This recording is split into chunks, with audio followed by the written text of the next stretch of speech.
Bienvenue pour vivre cet instant des paroles de la vie éternelle avec Marc Joseph. Nous sommes aujourd'hui le 28 août 2026 et j'ai la joie et le bonheur d'être de retour pour te dire, pour te rappeler que ce jour est pour toi un jour de grâce, un jour de bénédiction, du fait que tu détiennes dans ta vie la présence du Seigneur Jésus-Christ.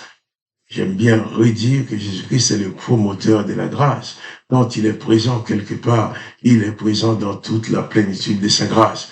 Alors si Jésus-Christ demeure en toi, comme il a dit, et le Père et lui viendront faire leur demeure en toi. Si Jésus-Christ demeure en toi, donc la grâce demeure en toi.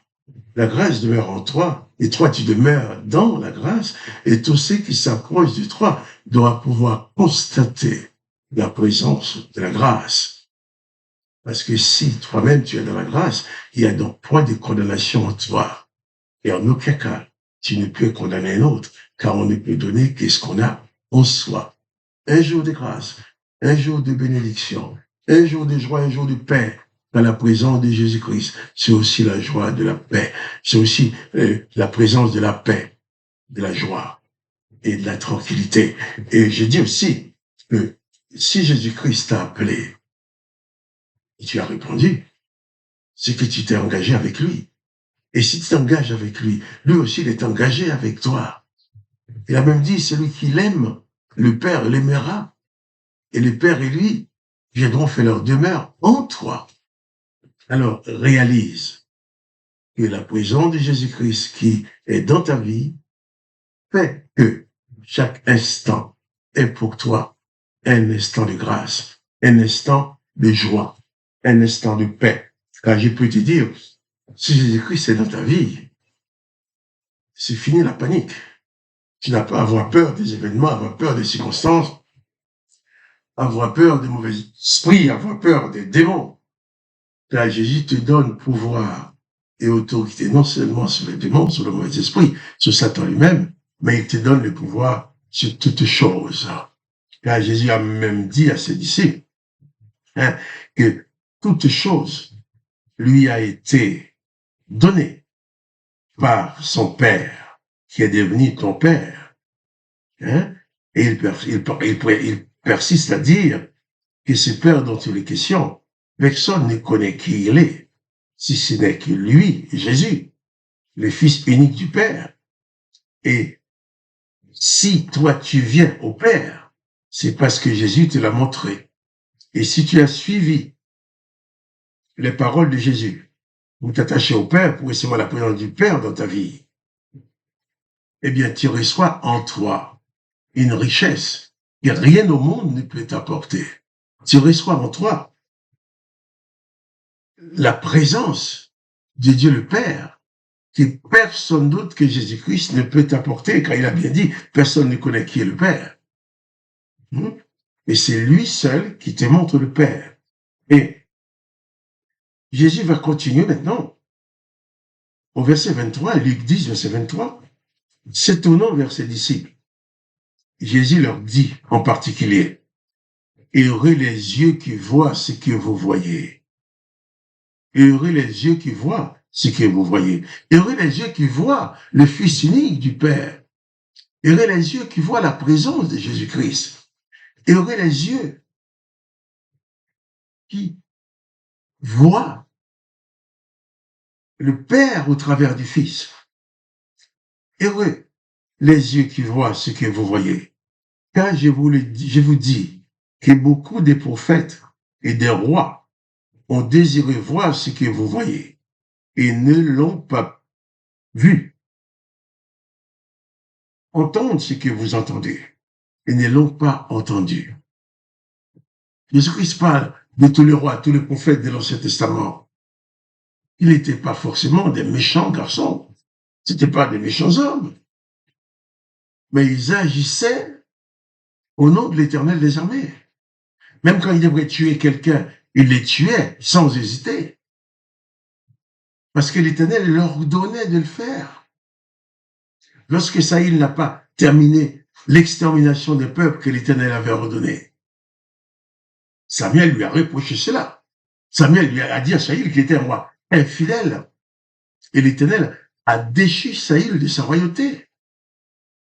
Non seulement il a refusé de terminer le carnage, ensuite il a offert un sacrifice à l'Éternel parce que Samuel était en retard. Et quand Samuel est arrivé, le vrai prophète, lui qui était obéissant à l'Éternel, a pris l'épée de Saül.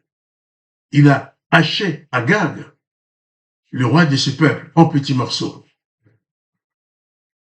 Et il a prononcé des paroles de malédiction de l'Éternel sur Saül.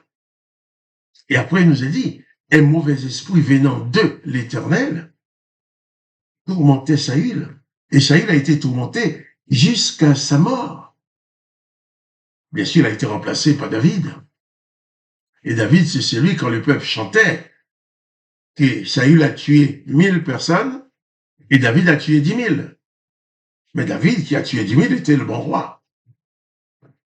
Ça n'a aucun rapport avec Jésus-Christ.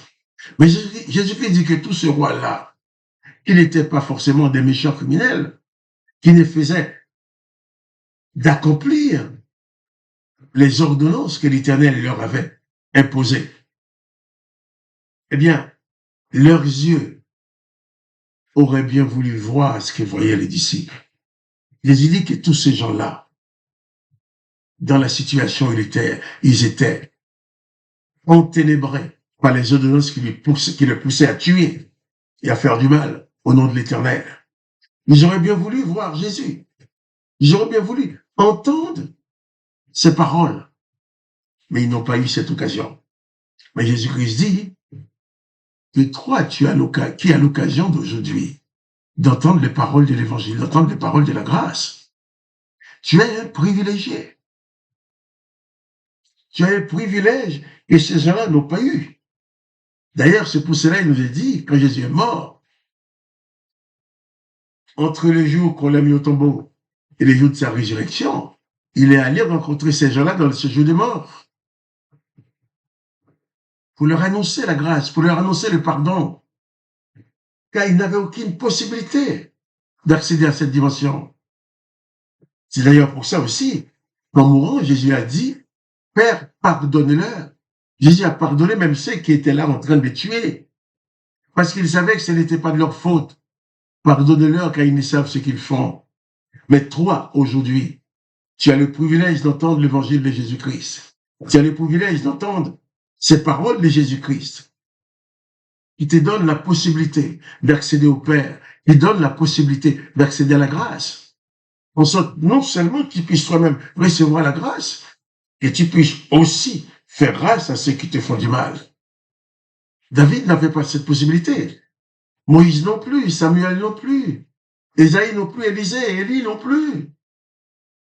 C'est pour ça que Jésus avait fait apparaître Moïse et Élie sur la montagne de la transfiguration, pour ensuite le faire disparaître, en disant aux disciples qui étaient là, celui-ci, à savoir Jésus-Christ, est mon fils bien-aimé, en qui j'ai mis toute mon affection, alors écoutez-le, cessez d'écouter les autres. Donc, tu as le privilège que ces gens dans l'Ancien Testament n'ont pas eu. Ils n'étaient pas plus mauvais que nous, mais nous avons reçu la grâce. Donc, quiconque se met à dire que ces Juifs qui ont tué Jésus étaient des méchants, étaient plus mauvais que nous, c'est quelqu'un qui n'a pas encore connu Jésus. Car Jésus-Christ a dit, Père, pardonne-leur, ils ne savent ce qu'ils font. Alors, ils auraient bien voulu connaître cette dimension de la grâce. C'est Jésus qui le dit, mais ils n'ont pas eu ce privilège. Leurs oreilles n'ont pas entendu ce que tu entends. Leurs yeux n'ont pas vu ce que tu vois. Ils n'ont pas eu le privilège d'entendre quelqu'un qui leur parle de Jésus-Christ. Mais toi, tu as ces privilèges.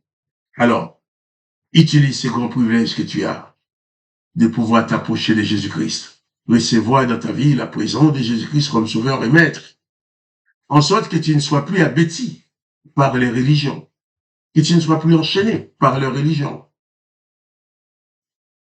Et que tu sois tout simplement un disciple de Jésus-Christ qui cherche à vivre selon sa parole, selon ses enseignements. Que le nom de Dieu le Père soit glorifié, le nom de Jésus-Christ soit glorifié. Que toi, tu sois richement béni par la présence de Jésus-Christ dans ta vie. Et quant à moi, Marc-Joseph, je te dis, à demain pour les paroles de la vie éternelle.